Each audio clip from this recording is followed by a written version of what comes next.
Today I am driving somewhere very, very special. And I'm driving to that place for the very first time. It's an exciting day for me, and it's an exciting day for us as a company.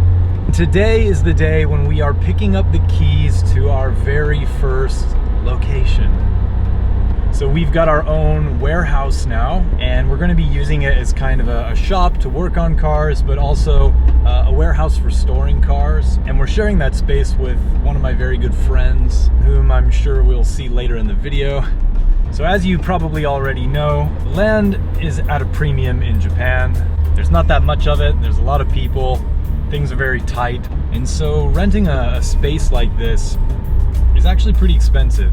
So I'm very glad that we're able to share that cost and keep our overhead low as a business. Because at least at the start, you know, we're still a small business.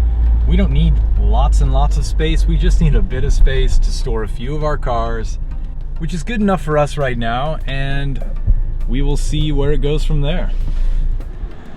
All right, we have arrived. This is the spot. Yes. Oh man. Wow. So excited. Oh, I can't wait to get a lift in here, get some tools, start putting some of our cars in here. Oh, it's gonna be great. So you can see it's not a massive space, but it's pretty big, and it's definitely big enough for our needs, at least right now. And you know, we'll see how life goes, and maybe we'll expand in the future, but yeah, it's definitely big enough for a few cars, that's for sure. We definitely spent some time looking for the right kind of place. And one of those points was we wanted the ceiling space so that we could have lifts in here. Definitely one for working on cars, but I think also we'll probably get some more lifts maybe over here somewhere. I'm not really sure about the arrangements yet, but just to maximize the space here. So yeah, very happy with this place.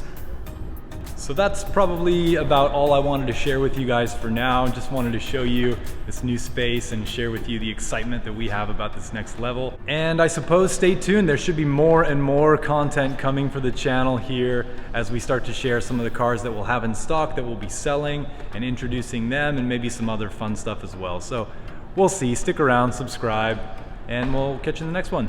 See you guys. So it's nighttime now in the warehouse space, and we're just doing some stuff for the floors. And this is Sam, who's sharing the space with us. What's up? Are you excited about this new space? Very excited about this JDM space. Oh, JDM space, my man. JDM space. Quick surprise question. Sure. You've been in the JDM space for quite a while now. Do you have any advice for anyone out there who's looking to import a car? Actually, let me just pare that down. If you had one piece of advice, what is your one major piece of advice? Documentation, proof, like history of the car. That's the biggest thing. Because I think like the biggest thing is a lot of people like trust the Japanese too much. There are definitely dodgy Japanese business people here.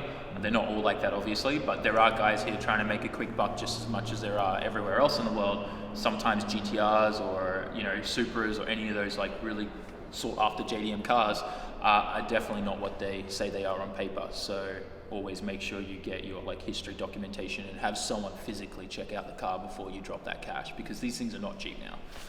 So you don't want to screw that up. That's a hot tip. That's like my number one thing. If there's one thing I hate seeing, is seeing someone like drop big money for one of these cars and then it full of rust, or, you know, engine's got rod knock, that kind of stuff, you know. Nailed it!